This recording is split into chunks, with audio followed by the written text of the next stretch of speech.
If you're wondering why housing in San Francisco is expensive, that is why. They make it expensive here. It is intentional. Gentrification is constantly being talked about. In the past 10 years, the number of Google searches for the word gentrification has more than doubled, and mentions in the news and in literature have gone up. So, people are talking about gentrification, but they often mean different things when they use the term.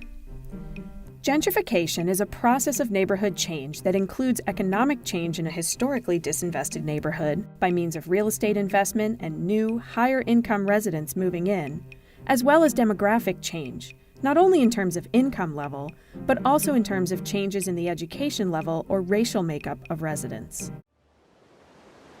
San Francisco is one of America's most expensive cities, and it's become the symbol of the nation's housing crisis. Last year, the Bay Area added 64,000 jobs, but built less than 5,000 new housing units. Years of this type of chronic underbuilding has led to skyrocketing real estate prices and rents. The median home price is now over the $1 million mark, and an average one-bedroom apartment rents for more than $3,500 a month.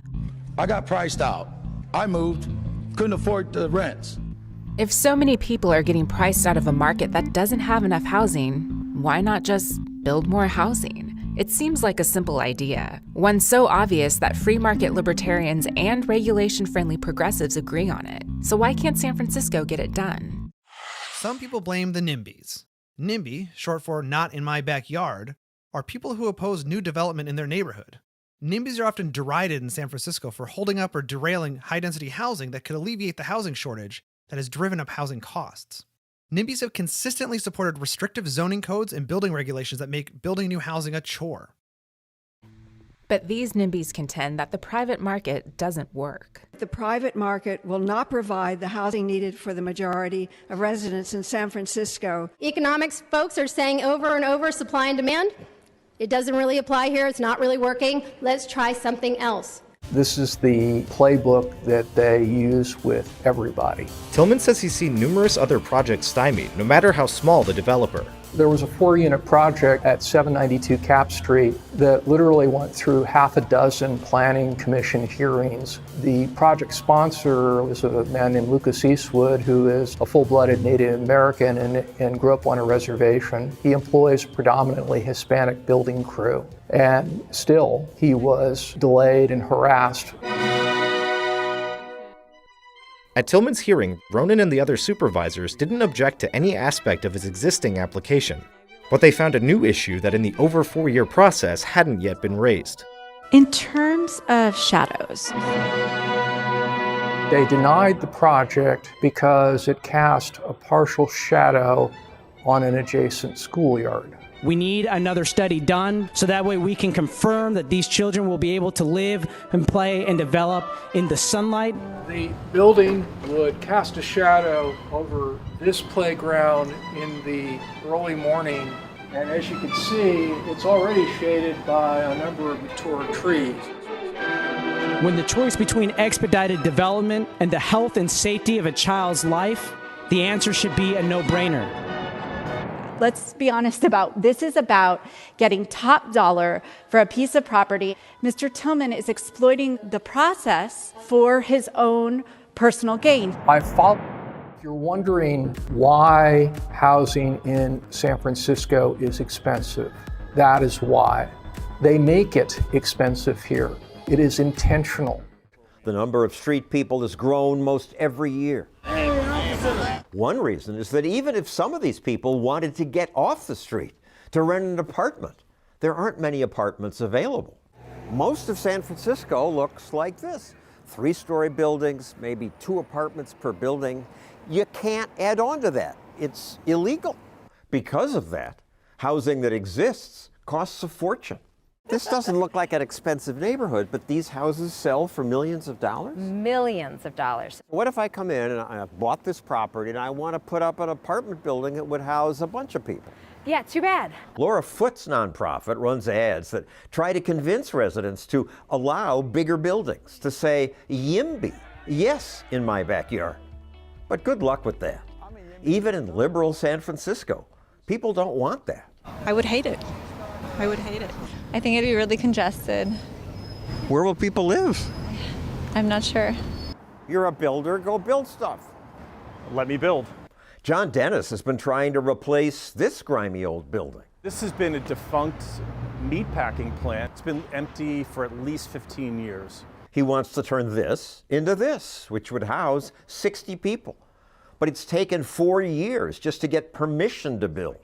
And all that time, we're paying property taxes and we're paying for maintenance of the building. People in San Francisco often claim to be all about helping the poor, but their policies make life tougher for the poor. What's your next project in San Francisco? No more projects in San Francisco. I'm done. I'll never do another project here. Light.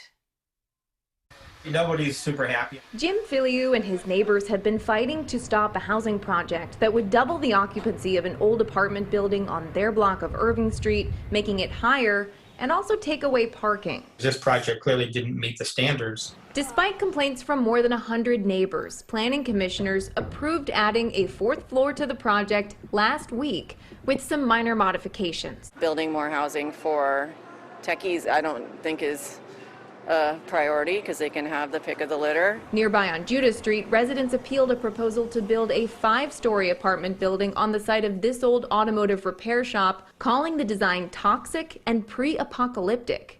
They lost.